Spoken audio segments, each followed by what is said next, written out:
Hello again, everybody. So for my next video, for the second video on 1968, we're going to look at primarily the election of 1968, which is certainly one of the more dramatic and definitely one of the most interesting elections in American history. But before we can talk about that, we'll kind of look a bit more broadly at 1968 um, and how it changes many aspects of American society. One of the things about 1968 that is worth mentioning is beyond the military campaigns like the Tet Offensive, 1968 is also a year of social rebellion, not just in the United States but around the world. In the aftermath of the Tet Offensive, um, more than 200 American colleges see student protests, some of which result in the occupation of administrative buildings by student groups like SDS. The most famous of these occurs at Columbia University in New York, where student protesters who were members of the Students for a Democratic Society um, seized control of administration buildings, protesting both the university's involvement in Vietnam War government-related programs, as were many colleges and universities at the time period. One of the principal focuses, in fact, of student protesters during the Vietnam War era was on how universities fed into the military industrial complex by developing new chemicals like Agent Orange, for example, or helping develop more sophisticated weapon systems or computers or what have you that aided in fighting the conflict. In the spring of 1968, a group of students who were members of SDS occupy the administrative buildings in Columbia University, and they managed to hold out for 8 days before eventually they're driven out after by police, many of whom remove their names and identifications from their badges and then proceed to beat many of the young demonstrators who were part of the occupation of administrative buildings on Columbia's campus. In addition to campus uprisings internationally, 1968 was a year of mass protests around the world. In London, you had mass protests, which eventually inspired Mick Jagger to write the famous Rolling Stones song "Street Fighting Man," which in many ways is a song that captures that kind of spirit of rebellion that was endemic to the year. You have rebellions in Paris, in Berlin, in Prague. There's a student movement known as the Prague Spring that briefly challenges that country's communist government before being eventually brutally put down by Soviet-backed forces later that year. So it's a year of massive unrest, not just in the United States but around the world. But it's a year also characterized by an immense amount of violence. Um, there are several notable assassinations that year. The first of which occurs on April 4th, 1968, when civil rights leader Reverend Martin Luther King is shot while standing on his balcony in the Lorraine Motel in Memphis. King was in Memphis in April of 1968 to protest in support of striking sanitation workers who were by and large African American, who faced obviously unpleasant working situations, working with garbage and everything, but were also paid substandard wages, and had limited upward mobility opportunities and what have you. By this point in his career, King's focus had largely shifted from combating legalized forms of segregation to championing economic equality. And at the time he was assassinated, he was actually in the process of trying to build a cross-racial um, coalition between poor whites and poor blacks in the South in particular, but ultimately nationwide, that he called the Poor People's Campaign. So by 1968, partly because of how the Vietnam War had undermined, largely, not partly, largely because of how Vietnam War expenditures had diverted attention and focus away from issues near and dear to him, like, you know, like poverty and lack of economic opportunity and upward mobility. King had begun focusing more and more on economic issues, and so that had become really the focal point of his career by then. In the aftermath of King's assassination, more than 100 American cities, including the nation's capital, Washington, D.C., were consumed by riots, which lasted for several weeks. The riots in Washington, D.C. got so bad, in fact, that they came to within a mile of the nation's capital and the White House. And ultimately, federal troops were brought in as well as National Guard troops in various instances, many of them troops who were just fresh from the battlefields of Vietnam, to put down the riots in DC and elsewhere that had materialized as a result of King's assassination. Um, in the aftermath of King's assassination, the government Johnson rather quickly was able to get Congress to pass a final civil rights bill that banned discrimination in housing and jury selection, the Housing Act of 1968. Um, so it did have that kind of effect. Um, but uh, that didn't necessarily satisfy everybody, and it still creates, of course, a massively unwieldy political situation, especially in the aftermath of Johnson's announcement on March 31st of that year that he would not seek re-election in the November elections. And so that throws the Democratic primary wide open. Now, by this point, there's already emerged a principal anti-war candidate against Johnson in the form of Minnesota Senator Eugene McCarthy. McCarthy had, of course, just a few weeks prior to Johnson's dropping out of the race, won a surprise victory in the New Hampshire primary, largely by appealing to different varieties of anti-war sentiment. And when I say different varieties of anti-war sentiment, I mean that describing anti-war sentiment in the U.S. in this period is a lot more complex than it seems. As a result of the Tet Offensive, most Americans by this point oppose the war, but how they want the war to end differs considerably depending on who you ask, and what their political leanings are. Some Americans favor unilateral withdrawal and the signing of a peace treaty. Others seek an escalation of the war. They actually want to prosecute the war more aggressively to bring it to a quicker conclusion.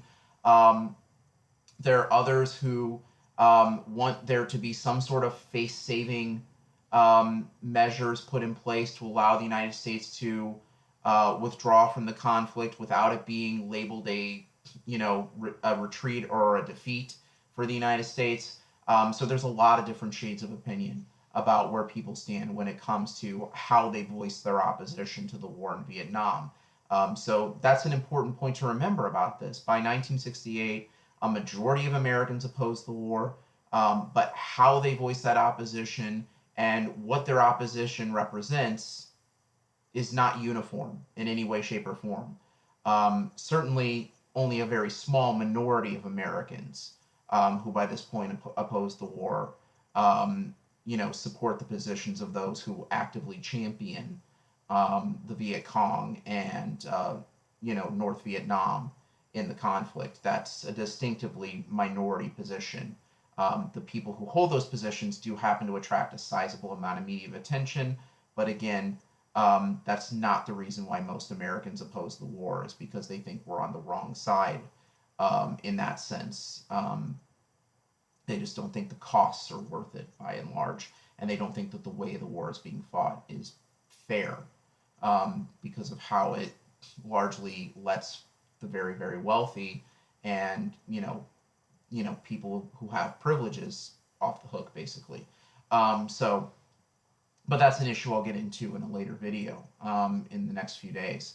But anyway, so McCarthy is the clear anti-war candidate, but he largely only attracts a following from hardcore anti-war activists and student activists. Many consider him to be too elitist, someone who doesn't translate well or communicate well with the urban working class constituency that's one of the key components of the Democratic Party.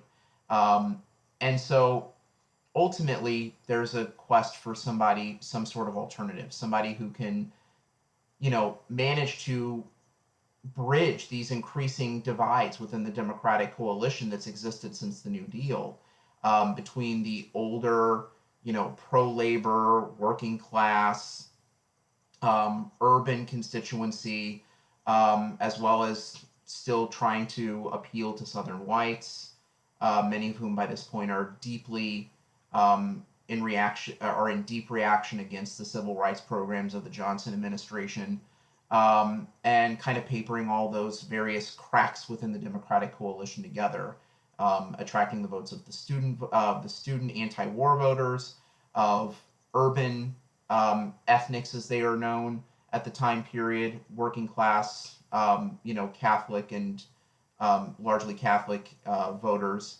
and the labor vote and all that sort of thing.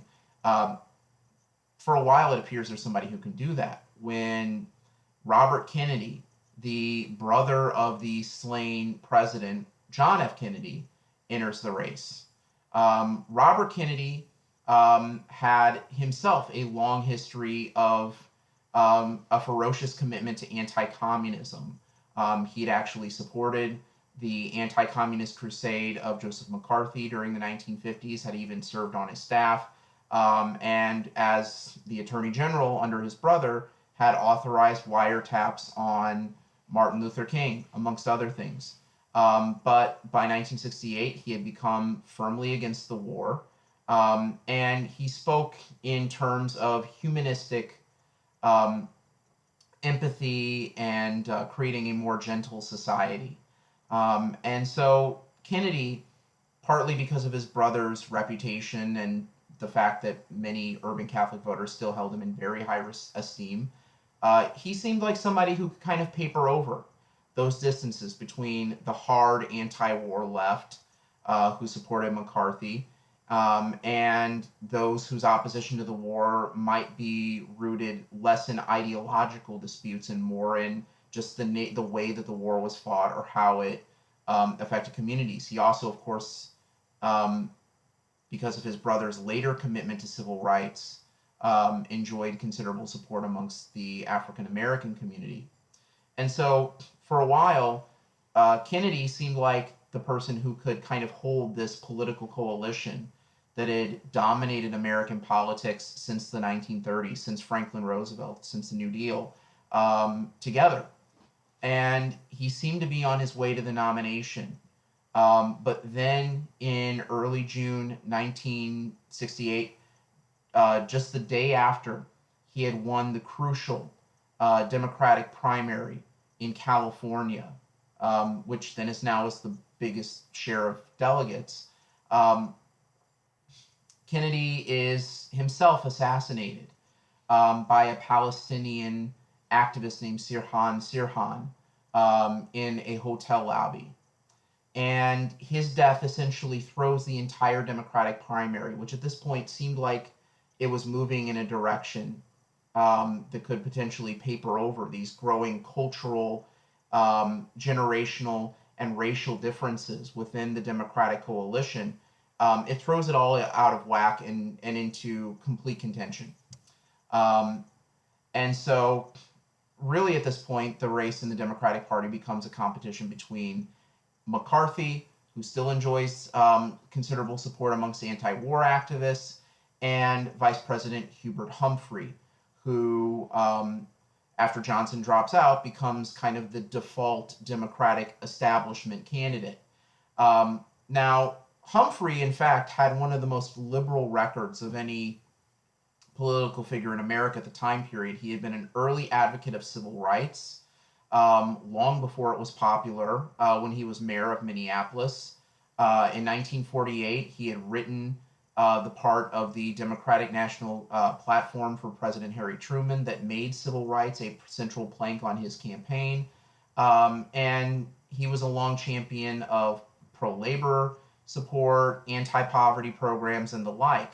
Moreover, he had personally um, differed with Johnson over his support for the war in Vietnam. However, as Johnson's vice president and as someone who had never publicly voiced his um, differences with Johnson over Vietnam, out of a sense of political, if not personal loyalty, in fact, the two men deeply loathed each other. Um, Humphrey was seen by and large by anti-war advocates and activists as a tool of a corrupt establishment.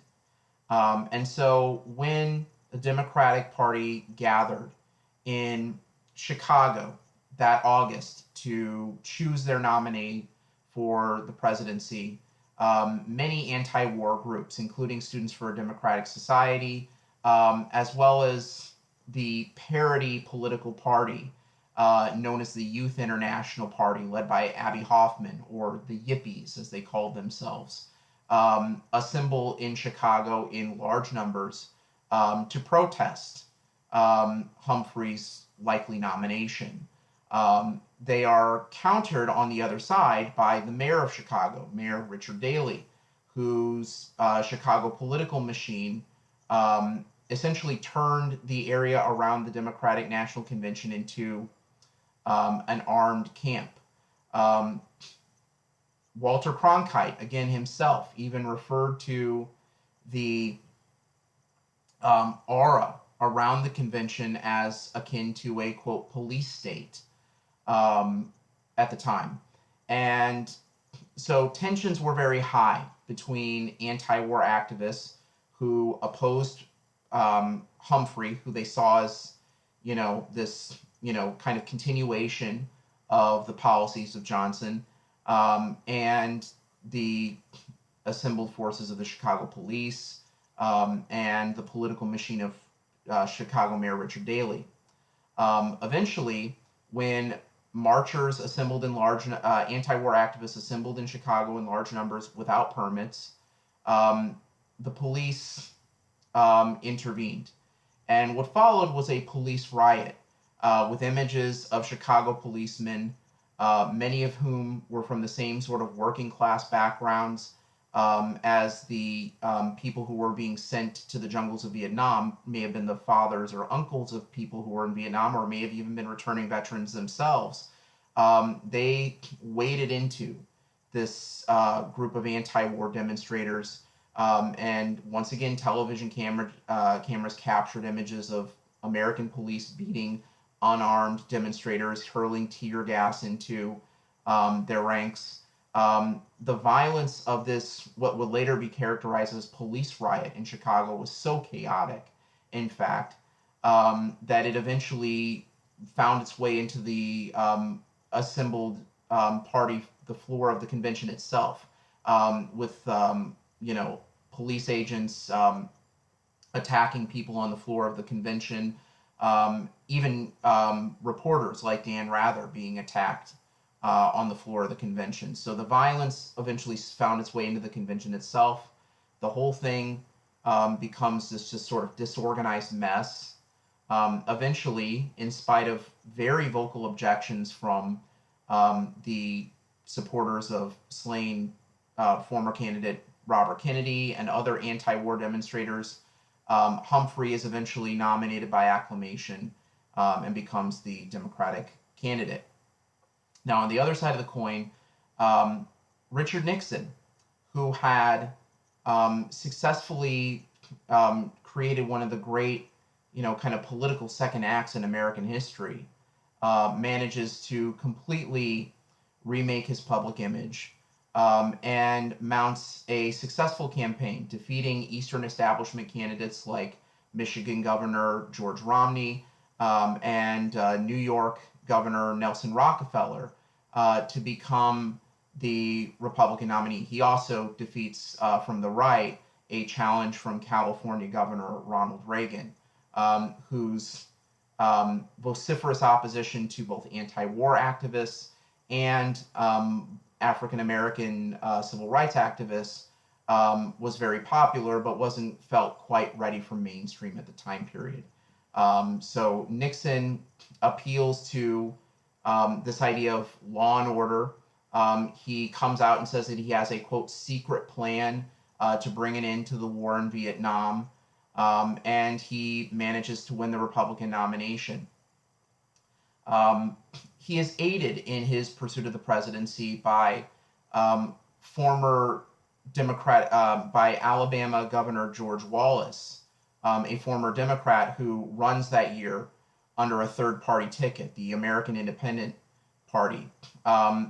Wallace essentially runs a nakedly pro-segregation, anti-civil rights campaign, as well as a nakedly pro-war campaign in 1968. He chooses as his vice presidential nominee the former head of the Strategic Air Command, Curtis LeMay, whose nickname was Bombs Away LeMay. And ultimately, because of Wallace's presence in the race, Wallace wins 6 states in the South, which splinters the Democratic vote. And ultimately, in spite of a late turn in opposition to the war in Vietnam, as well as a potential breakthrough in negotiations, Humphrey comes up short, and Nixon ends up winning the presidency, largely by appealing to, again, this kind of idea that he would calm the American psyche, he'd bring about law and order, but also by engaging in, kind of less direct, but nonetheless potent appeals to, those who oppose the cultural aspects of the anti-war movement. This would become an explicit part of his presidency and would ultimately mark the beginning of a new political dynamic in American politics and bring about something known as the Southern Strategy that would completely remake American politics over the next 12 years. So that's where we're going to pick up with in the next video.